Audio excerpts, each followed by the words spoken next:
أهلا بكم. خلاص كتب عليكم القتال.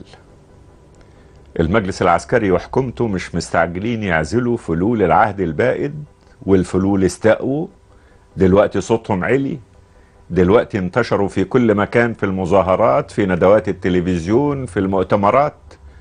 دلوقتي بقوا بيهددوا بأعمال التخريب، بقوا بيعلنوا عن نفسهم ببجاحة، بقوا بيرفعوا يفط ويطبعوا منشورات وملصقات.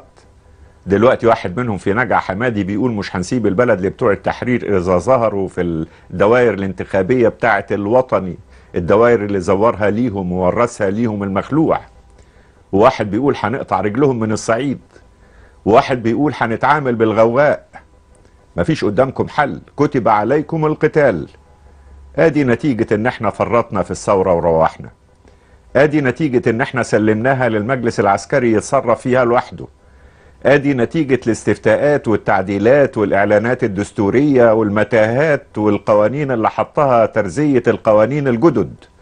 ادي نتيجة ان احنا طلعنا على الدبابات لما دخلت التحرير نرقص.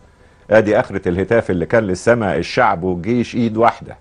ما عادش فيه النهاردة غير ايد واحدة، ايد المجلس العسكري الغليظة مع الثوار الرحيمة بالسماسرة باللصوص بالفاسدين بالمفسدين. مفيش قدامكم حل، كتب عليكم القتال. تنصل المجلس العسكري وحكومته من حل الحزب الوطني، سابوا قرار الحل، طلعوا المحاكم. طلع لنا بدل حزب واحد النهاردة 10. ختموا لهم الحكام شهادات الميلاد بختم النسر. طلقوا لهم الحبل على الغارب، من حزب نهضة مصر، الحزب المواطن المصري، لحزب مصر القومي، لحزب مصر الحديثة، لحزب مصر التنمية، لحزب المحافظين، لحزب الحق، لحزب الحرية والبداية، لحزب الاتحاد، لحزب الاتحاد المصري العربي. الفلول مرشحين نفسهم في كل ركن في البلد بتعظيم سلام من اللجنة العليا للانتخابات. مرشحين نفسهم فردي وقايمة، وداخلين وسط قوايم الأحزاب الجديدة والأحزاب القديمة، أحزاب بير السلم والأحزاب اللي بتسمي نفسها أحزاب كبرى. حتى الوفد اللي قام بثورة 19 النهاردة بيلتف على ثورة 25. مفيش قدامكم حل، كتب عليكم القتال. ظهركم للحيط يا ثوار يناير.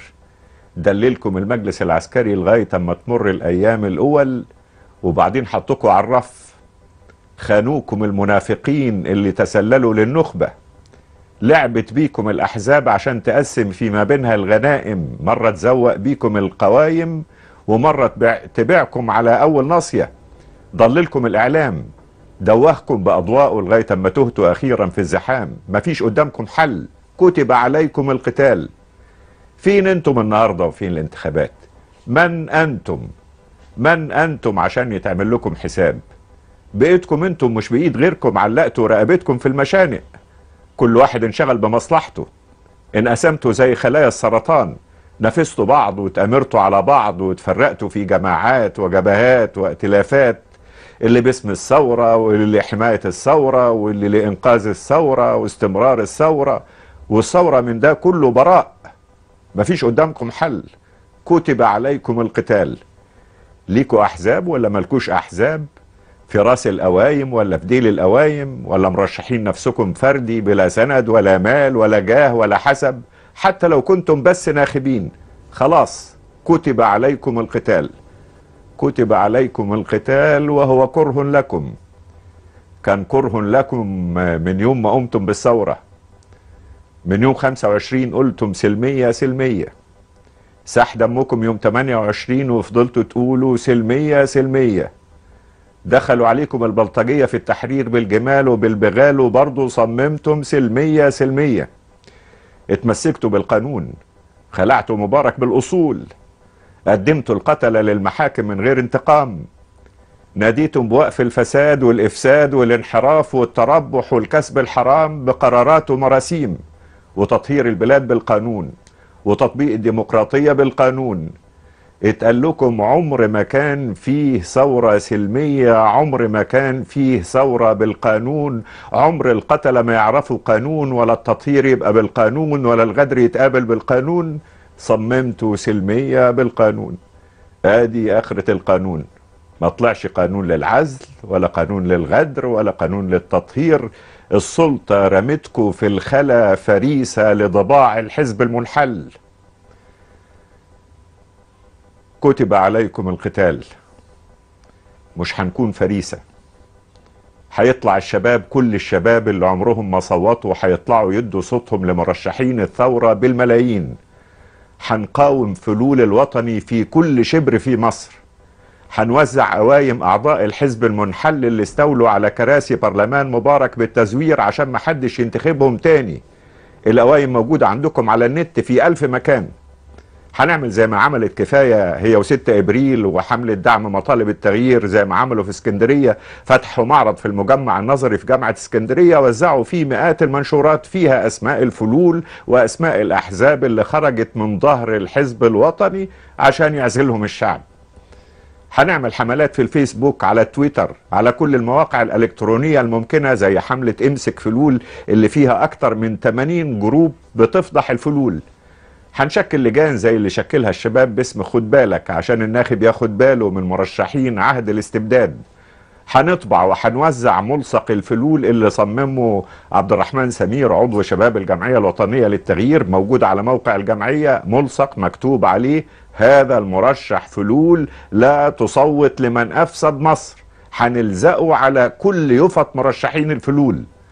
هنطلع في مظاهرات اعتراض على ترشيح الفلول وعلى انتخاب الفلول، زي المظاهرات اللي نظمها شباب ائتلاف الثورة في بوتيج، والمظاهرات اللي طلعت في شوارع السويس واللي في شوارع اسكندرية واللي في شوارع الإسماعيلية. هنضغط على مرشحين الفلول ينسحبوا. هنقدم طعون في مرشحين الفلول قدام المحاكم، زي ما عملوا الإخوان المسلمين في الطعن اللي اتقدم أخيرا ضد عمر رفاعي عضو مجلس الشعب المزور عن الحزب المنحل، اللي مرشح نفسه دلوقتي في الدائرة الخامسة في محافظة القاهرة.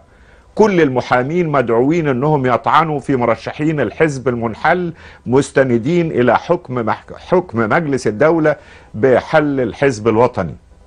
هنروح اي مؤتمرات انتخابية نظمها الفلول، نهتف باسم الثورة وبسقوط عهد الفساد والاستبداد زي ما حصل في اسيوط.